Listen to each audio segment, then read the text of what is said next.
The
pentatonic scale is a primary architecture for soloing, improvisation, and melody creation, specifically on guitar. You and I will play the pentatonic scale for the rest of our lives.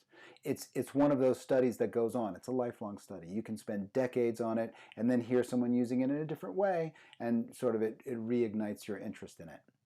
Mixing the major and minor pentatonic scale within a single application is a very, very powerful tool because A, it definitely spreads out your capability, right? It gets you sort of like double the miles to your tank of gas. You have double the usage, right, if you can swap them back and forth. However, there's a lot to unpack in how this works and why it works, so it does require a little bit of a focused study before you can really deploy it effectively. Well, hello, welcome back to the channel. My name's Chris. Today you will learn about major and minor pentatonic swapping. Now there's a lot of information out on the internet, in books, all over the place about how to do this, right? About the dots on the neck and how to do it and when to do it. And I'm definitely going to cover some of that today. I'm going to show you some of the basics, like just how to identify the two different scales. And then I'm going to show you two separate ways of mapping them together so that you can swap between the two. You know, I'll give you an exercise about how to do that.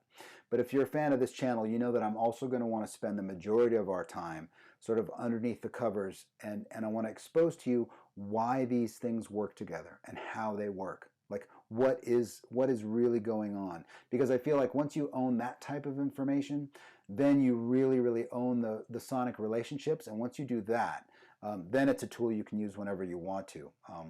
Okay, well, let me just show you how it works. Okay, let's get to swapping scales. There's a lot of information, like I said, out there on this subject. I'm going to cover some basic stuff. I'm going to blast through it pretty quick because there's a lot out there, and I really want to get to focusing on the harmonic relationships here. We're going to be looking at this from the tonal center of A. Everybody's going to be related to A today. The first things first, you got to know the scale. There's minor pentatonic. Here's major pentatonic. Now, if you already understand that the pentatonic scale has 5 different positions, then you understand that these are both positions of the same scale. So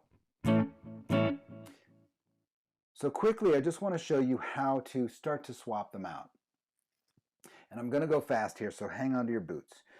One of the first ways you want to do this is what I would call a shifted view or a shifted method. You just take this scale, this shape, and shift it down a minor third, 3 frets, a step and a half. That exact same shape, shifted down a minor third, gives you the A major pentatonic scale. It's important to start and end on A so you can hear what's going on. Same exact shape, played in this position. Major and minor, minor and major. That's sort of the first way in. That's sort of the easy way to see this. However, the better way to look at it, and I think the more effective way, is what I would call projecting the two scales into one position. And that looks like this. Minor, major. So a really good way to practice this is to ascend and descend and swap the scales back and forth. Very, very simple to do. Minor,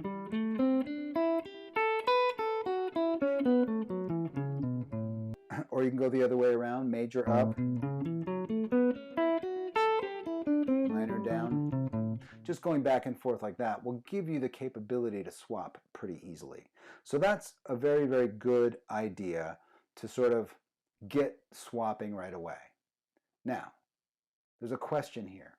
If both of these scales, the major and the minor scale, are going to work in the same application, that means both of these scales together are all sort of valid notes in this method, right? So I'm going to do something interesting and show you how these two scales play out together when you superimpose them and sort of glue them together. It's going to be eye-opening. Here are both the minor and the major pentatonic scale played at the same time. There's a couple of common notes, but I'm just going to play both scales at the same time.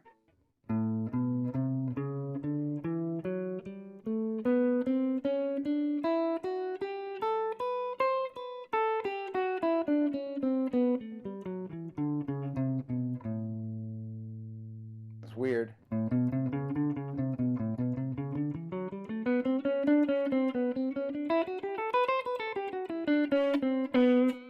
Of half steps in there. It's weird. These two scales, when you mix them together, they don't really sound very good together. So why do they work? That's what I want to cover today. Why do these two things work? Anytime you learn a scale, any scale, it's important to just get your capability. Where are the dots? Can I deploy the scale? Do I know how to play the scale? Yes, I do. I have got this in my toolbox. The very next thing you should be doing is figuring out sonically what this scale says. What does it mean? You can hear it already, but why not take the next step and start to figure out what's going on? The fastest way into realizing this is to simply take the root and listen to the two notes that are right next to it. There's a note above the root in pitch and there's a note below the root in pitch. How do they relate to, and as an example, resolve to the root? So we'll take our minor scale first. Here's our root. The note below it is the flat 7. It's a whole step down. There's some tension there. That note wants to resolve up, and it's pretty strong.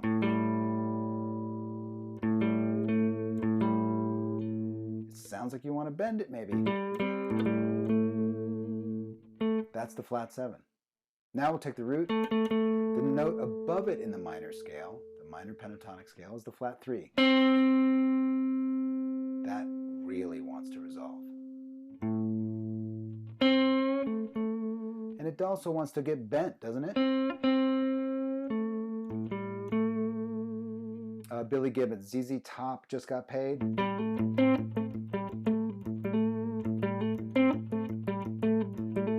His version is in E. He wrote the song in E, but I'm just doing this to show you the relationship. Flat 7 to root, minor third to root. That's the tonal signature of the minor pentatonic scale. Let's do the same exact thing with the major pentatonic scale.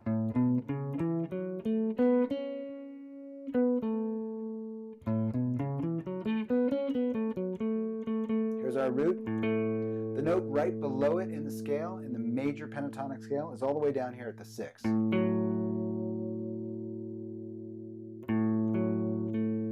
Listen how sweet and soft that is.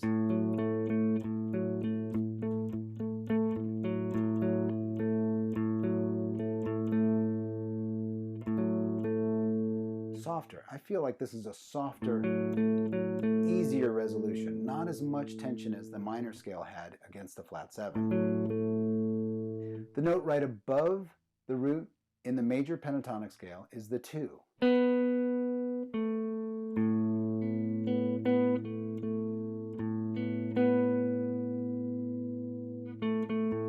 Very soft.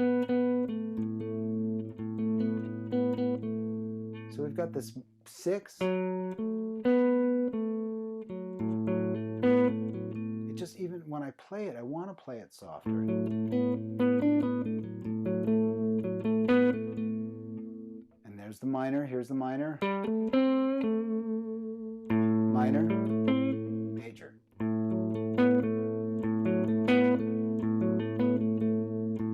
Fascinating, fascinating.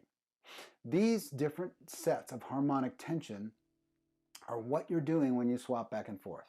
And so you have to be careful about when you use this stuff. So an example is over the major chord, and I'm talking about A as a tonal center. We have major or dominant. Both of those architectures share a major third. The minor third works over this, especially if you bend it. It's a very, very blue note. But over minor, the major third doesn't work very well. So you have to be careful with this. In general, here's sort of a basic concept. Swapping major and minor pentatonics works great over a major tonality. It's much harder and takes a lot more dedication and focus to make this work over a minor tonality because of that major third over the minor tonality. And I'm going to give you a couple of examples. I'm going to do the hard one first. This is a song by Miles Davis called Jean-Pierre. It's A minor 6. The melody starts on the major pentatonic scale.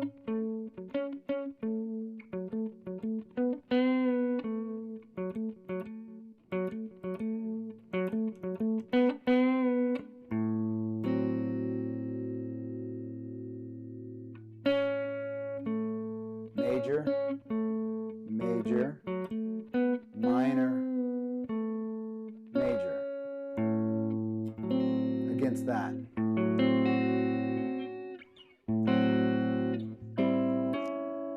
That's tough. That's a tough one to sell. You gotta really be committed for that one. Here's another example of that sort of shifted idea.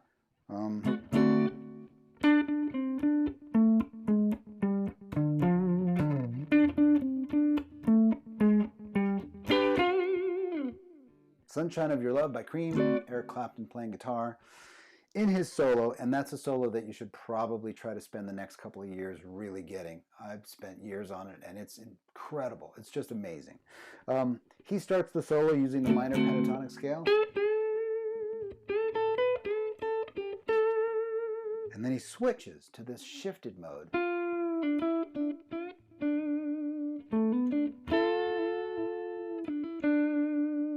Now he's playing notes from this. From that shifted version. He's using just that shifted architecture in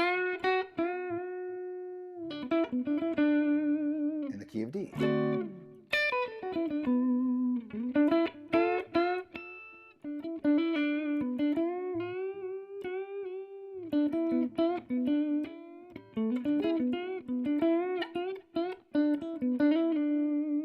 Back to minor.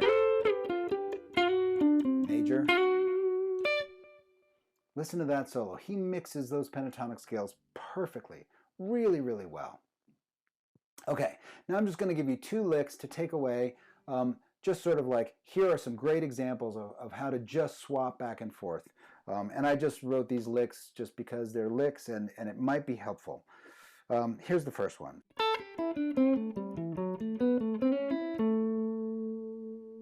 Descending minor and ascending major.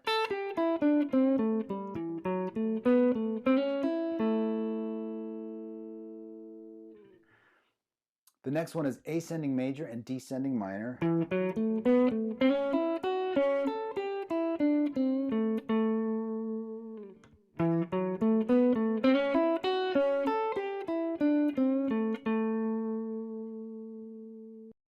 There's a couple of licks, there's a couple of examples, and there's some sort of breakdown of how this whole thing works harmonically.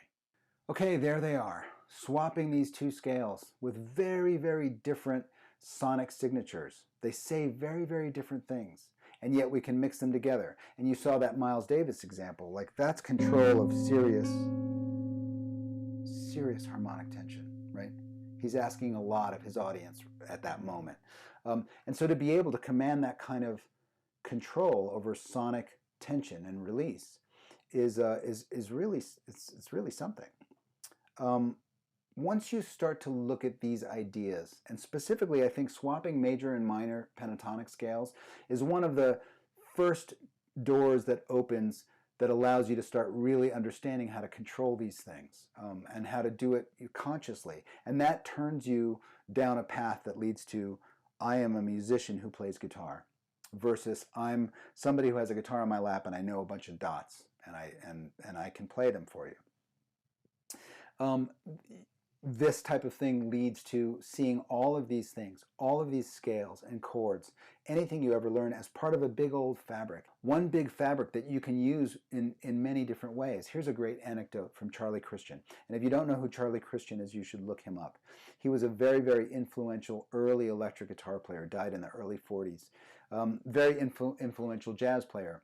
And he was doing some weird stuff that we hadn't heard before, we as a society, right, as a musical society. And so a musicologist asked him, he said, Charlie, when you give us an example of when you play over A minor, if you're going to do a solo over A minor, what notes do you see that are available to you? And he said, all of them. Now, it's an anecdote. I'm not even sure if that's correct, but the spirit of what he's saying there, or the spirit of what was said, was that once you understand how to control and destroy harmonic tension at will, consciously, you open up, like all the doors open up, right? Okay, well, that's enough of my soapbox. Well, that's enough of me sort of blathering on. I've tabbed all this stuff out. So if you're interested in it, you can go over to Patreon. That's linked in the description below, and grab the tabs. You're also welcome to join our conversation over there. Bi-weekly, we are looking at these ideas that I put forward on YouTube, and we're talking about the how and the why. Why does this work? So you're welcome to join the conversation over there, and of course any support over there is greatly appreciated. Okay, I hope this helps. I hope this starts a little bit of a fire inside you about how to control, release, and destroy musical tension. It opens the door to a pretty profound journey, which I'm enjoying tremendously. Okay, well, have fun with this. I hope you enjoy it, and I'll see you next time.